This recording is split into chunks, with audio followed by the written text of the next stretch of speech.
सीधी बात, अपनी इंद्रियों से जो विरक्त है, ज्यादा इंद्रिय इच्छाओं के पीछे व्यथित नहीं रहता है, ठाकुर जी को वो प्रिय है। विरक्त इंद्रियार्थेषु। दूसरा है प्रशांतात्मा, जो बहुत धैर्यवान है। ये लक्षण देखते हैं ठाकुर जी, और ये लक्षण जिसमें दिख जाते हैं उसको सखा बना लेते हैं ठाकुर जी।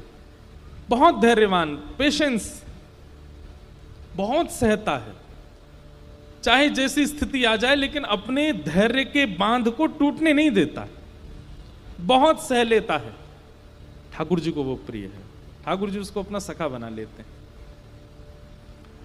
कहीं ना कहीं बंधुओं, हम लोगों के अंदर इन सब की स्थिति तो होती है, पर एक लेवल पहुंच जाने के बाद बांध जब टूटता है ना, तो फिर इतना कुछ निकलता है।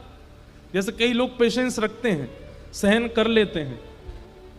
पिताजी ने कुछ कह दिया, सहन कर लिया, माँ ने कुछ कह दिया, सहन कर लिया, मित्रों ने कुछ कह दिया, सहन कर लिया। लेकिन जिस दिन उनकी सहनशीलता का बांध टूटता है, वो किसी को नहीं छोड़ते। फिर पिताजी से लेकर के पत्नी तक सबको सुना देते हैं, तुमने ये कहा था, तुमने भीतर ही घुसे रखे हैं।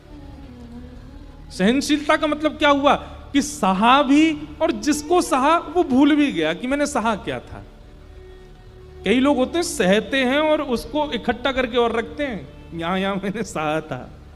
वो ठाकुर जी को प्रिय नहीं। प्रशांतात्मा भूल जाए, उसका सहना एहसान नहीं है, उसका सहना गुण बन जाए। कई लोग इसलिए सहते हैं कि उनका एहसान कर रहे हैं हमारे ऊपर।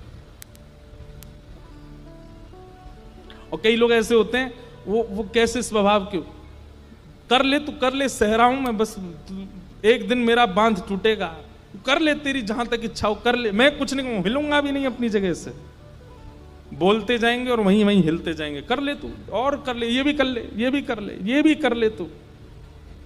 ये सहनशील व्यक्ति का लक्षण नहीं है। सहनशील तो उसको मानिए जो सहता है अपने स्वभाव से, और फिर सह करके भूल भी जाता है कि मैंने सहा था, गिनाता नहीं है। प्रशांतात्मा, ठाकुर जी को वो प्रिय है।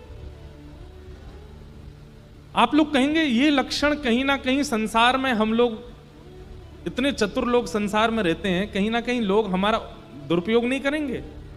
एक बात कहें हम आपसे, संसार हमारा दुरुपयोग ना करे इसलिए चतुराई कभी मत लाइए। ये गुण ठाकुर जी को प्रिय लगेगा इसलिए उस गुण को लाइए।